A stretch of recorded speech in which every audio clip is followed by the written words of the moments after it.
Yeah, just gonna wait until Slippy's put it up as well, and then we'll start off officially. I already started recording, so... I know. Well, the people watching on YouTube can... We don't care what you do. They can have some patience, don't worry. It'll be fine. Oh, they can actually hear me on the recording.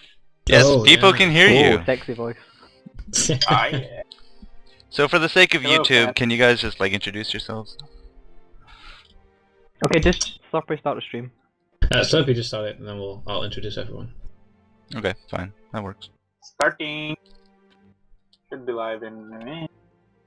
3, 2, 1. And a half. And Yeah, is it up? Yeah. Okay. Good evening, everyone. Welcome to another HonCast Community versus GameReplays collaboration cast.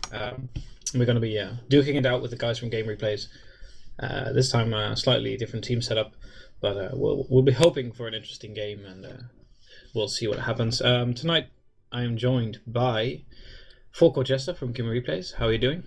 Night, it's 2 p.m. here, but I'm glad to be here. It's always fun to have some community presence, and thanks for having me on your guys' live stream. Yeah, no problem. And joining me as well is StormLegend from HCTc. How are you doing? No, I'm great. Thanks, Athildur. This looks to be an interesting game. Maybe if our lineup this time we might actually win, and with no Revy in the other team. Here's hoping. Well, the chances are definitely better for us this time around. And on our camera is, well, for the guys watching on YouTube, it's actually Four Court Jester on camera. And for the guys watching this on our live stream at justintv.com/HoNCast Community, Slepidelic will be on camera recording this live as we go along. So, looking at the bans, we're already a bit into the banning phase. We've got bans going out on Dr. Repulsor, Devourer, Witchslayer, Pebbles, and Thunderbringer, and we are waiting for the final ban right now. Definitely interesting bans. I would say Devourer and Dr. Repulsor, of course, heroes that everybody finds mostly annoying and just don't want to deal with, which is why they ban them. Witchslayer, powerful support, and Thunderbringer, definitely as of late a more favorite hero being played, definitely because he is stronger against tri-lanes as well, so maybe one of the teams will actually try and put up a tri-lane, but we'll have to wait and see what the final ban is and then check the picking phase. So, is there anything right now that you would say is out of the ordinary, Four Court Jester? Well, you basically nailed it on the head. That Thunderbringer just demolishes those tri-lanes with all that AoE damage and the extra experience you can get just by soloing. Chronos ban is a little interesting to me. I haven't seen a Chronos in a while, but Dr. Repulsor and Devourer are not surprising whatsoever.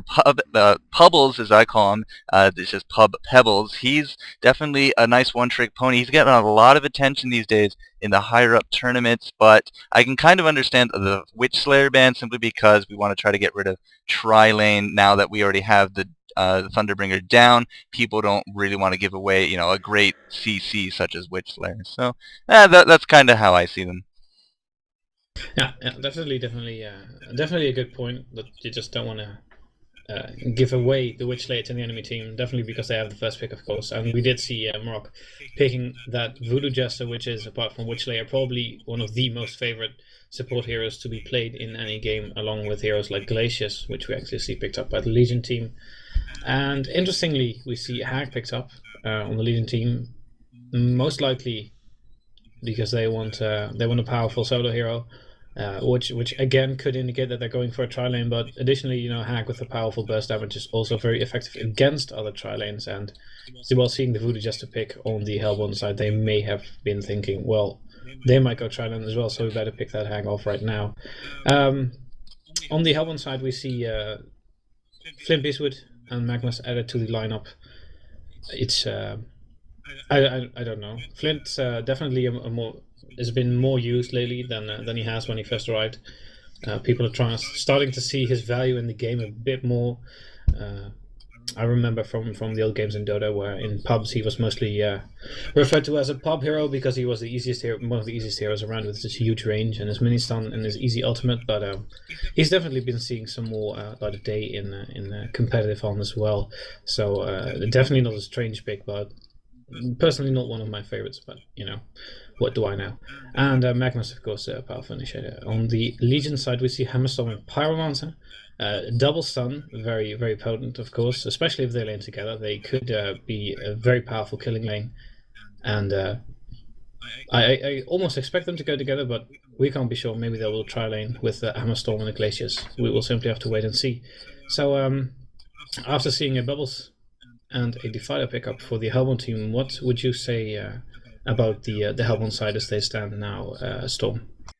Well, I'm hoping that there's not going to be no tri-lanes, but by looking at the lineup, I mean, they can't really have, well, they have 3 good solo heroes, but setting a Magnus and a Voodoo Jester and with an Flame Beast and a tri-lane doesn't really seem as though it'll work. And Legion, they could do a tri-lane, I suppose, actually, now that I think about it, but I doubt they will. And Magebean being the ghosted pickup here, now he would be interesting in this game. I'd actually love to see him picked up. Oh, but now he's being switched back to Predator. Well, I'm also surprised that there was no Kraken pickup, actually. You'd be interesting to see. Yeah, indeed, Kraken definitely a hero that most people pick because he is the more powerful since his rework. I do think he's become a bit more of a ganker, which is definitely what S2 is trying to sort of drag this game into, like the metagame, try to make it more of a ganker game than than what it was before, a bit of a standard game, as it were. And we see a Predator pick up as the final hero in the lineup for the Legion team. So, what do you think about the Legion lineup as a whole, Jester? I like the Legion lineup. Holy for the Win there really enjoys his Wretched Hag. It's his most played hero. I've seen him play it repeatedly. As you touched upon before, Hammerstorm Pyro, it could be just a devastating lane based upon their double stun combination. And I do believe Freud and Swiss went those exact same heroes last match, and they laned together decently well against the tri-lane you guys put up last game. So we'll have to see how that all works. As you said, you have a different team composition this time and a lot of different heroes this round, so I'm very interested to see what the result will be. Indeed, definitely we'll be interested to see the outcome of this match.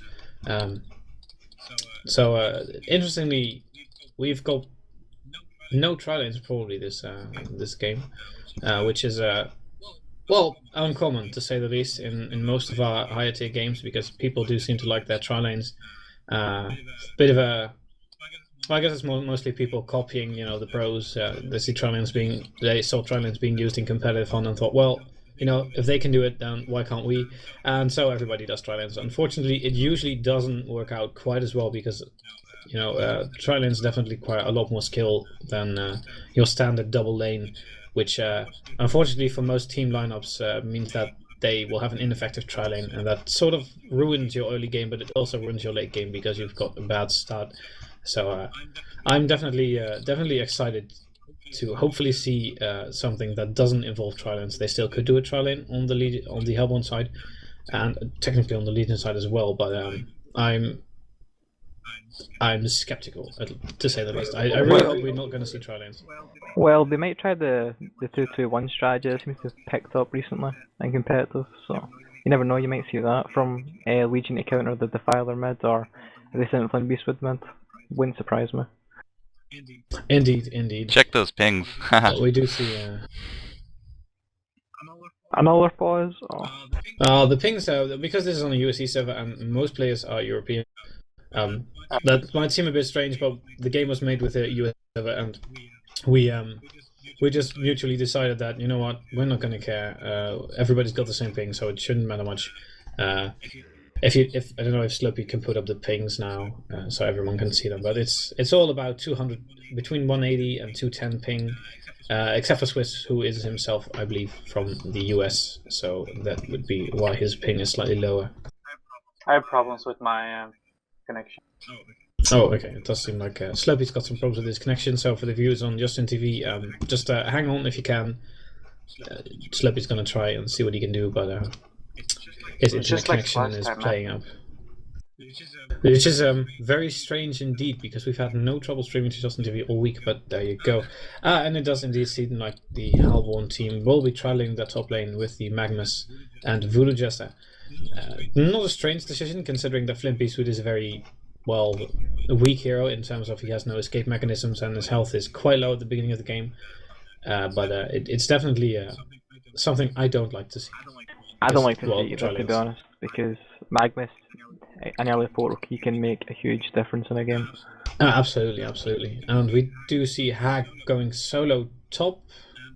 And as Storm suggested, indeed, the 1-2-2 lineup for the Legion team with that Hammerstorm Pyro combo in mid, and finally that Glacius Predator combo, I should say, team on the bottom lane against a solo Bubbles, which is definitely interesting. Oh, and we immediately see the HoN team cutting up that tri lane into a double lane and moving Magnus to mid, perhaps. It might be that he's going to roam, but as it stands now, he might just permanently stick around in that mid lane and give Defiler some reinforcement, because of course that Hammerstorm Pyromancer is definitely very powerful and dangerous lane and could easily kill you if you're not careful, because if you're getting caught by one stun, you're going to get caught by the other one and then you're basically dead. So definitely expecting a lot of action in this middle lane with a double stun combo, and Magnus and Defiler, they can put up quite a bit of damage if they play their cards right, so it'll definitely be interesting. On top lane, on Hag, I'm guessing Flint is trying to Defender. Trying to kill her, well, maybe not kill her, but harass her anyway, but she's gonna blink out a bit and stay far away from the action. I'm guessing she's not very confident in her ability to lane against this Flint, and as we see, she does get caught again. Definitely not a good start for Wretched Hag. I'm gonna guess that she's gonna try. First blood, no. No. Always go away. Okay, Bubbles. Bubbles getting initiated on by Predator, but of course he will get away. Being Bubbles, it's a very powerful escape hero. It's one of my personal favorites because, he can do a lot of damage, but he's also got excellent escape mechanisms, and like take cover is, at least in my eyes, one of the most undervalued pub abilities. Most people say that most people don't take cover very early in the game. It saved my life on many occasions, so I definitely am a big fan of it. Especially if you're playing against things like Hammerstorm, Pyromancer, Predator. You can pretty much take cover from all of their spells and abilities. So it's definitely a very powerful ability if you use it right. And so talking about lanes, which lane do you think should pay some extra attention to Jester? Well, the Hag is definitely struggling up top against both these ranged heroes. I mean, the Flint Beastwood spells of his Explosive Flare, his Hollow Point, his extra range. Now we got, Magnus up here saying hello to everyone.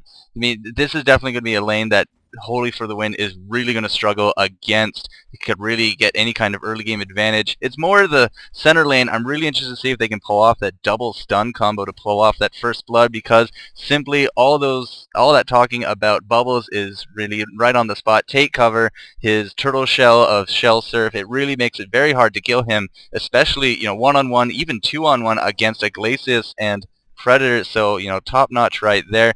So I really do believe the first blood will either come from that Hag top or that Defiler mid. Yeah, I do agree.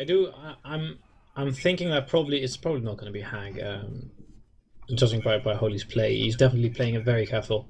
He's actually going mid perhaps, or maybe checking on the rune. I'm not sure what he's going to be doing, but he's definitely seen that laning in this top lane. It's not going to do him any good. He's not going to get anywhere here, so he's probably going to try and see if he can get his money elsewhere. Perhaps he's actually going to try and gank on this Defiler, because he has taken Haunt, which is very unusual second skill, but definitely if he's going to think about ganking, then Haunt is definitely one of the routes, because actually we see Magnus coming in trying to reinforce that mid lane, as they did see that Hag was going mid, but it seems like nothing is going to happen right now.